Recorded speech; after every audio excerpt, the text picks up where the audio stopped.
రామగుండం కమిషనరేట్లో ఉన్న ప్రజలందరికీ, పెద్దలందరికీ, మీడియా మిత్రులందరికీ నమస్కారం. ఈ కమింగ్ డేస్లో మనము దుర్గామాత పూజలు ఉన్నాయి, దసరా రాబోతుంది. అలాగే మనకు గవర్నమెంట్ స్కూల్స్కి హాలిడేస్ ఇచ్చారు. సో ఈ సందర్భంగా ప్రజలందరికీ కొన్ని సూచనలు, తర్వాత కొన్ని హెచ్చరికలు చేయదలుచుకున్నాము పోలీస్ డిపార్ట్మెంట్ తరఫు నుంచి. ముఖ్యంగా దుర్గామాత టెంపుల్స్ ఇప్పుడు పండాల్స్ ఏర్పాటు చేయడానికి దుర్గామాత ఐడల్స్ని తీసుకురావడం జరుగుతుంది.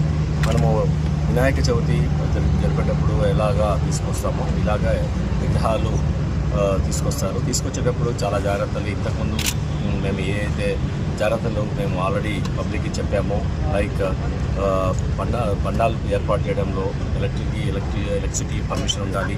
దాని తర్వాత ఎవరికి ట్రాఫిక్ అంతరాయం కలగకుండా ఉండాలి. దాని తర్వాత పర్సనల్గా ఎవరైతే ఆర్గనైజర్ ఉంటారో కంపల్సరీగా అతను ఎవరో ఒకరు 24/7 వరకు ఉండాలి.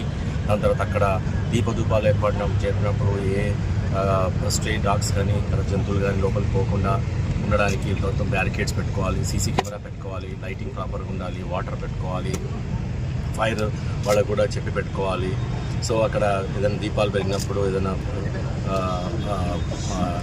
ఫైర్ యాక్సిడెంట్ జరిగే ఛాన్స్ ఉంటుంది. దాన్ని ఇమీడియట్గా చూసుకోవడానికి సఫిషియంట్ యాంటీ ఫైర్ ఎక్విప్మెంట్ పెట్టుకోవాలి.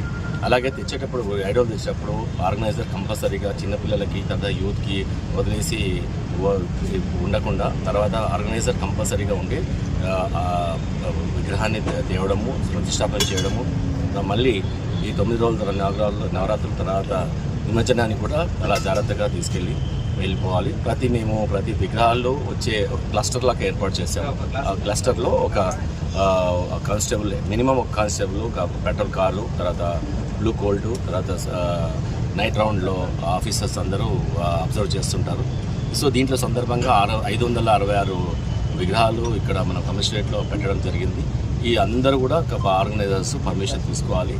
లోకల్ పోలీస్ ఆఫీసర్స్ నుంచి, పోలీస్ స్టేషన్ నుంచి మీరు అప్లై చేయండి, మేము పర్మిషన్ ఇచ్చేస్తాం, దాంట్లో డౌట్ లేదు. కానీ మేము చెప్పిన గైడ్లైన్స్ అన్ని పాటించాలి. అలాగే భక్తులు ముఖ్యంగా ఈ విగ్రహ ఆరాధనకు వచ్చేది మహిళలు వస్తుంటారు.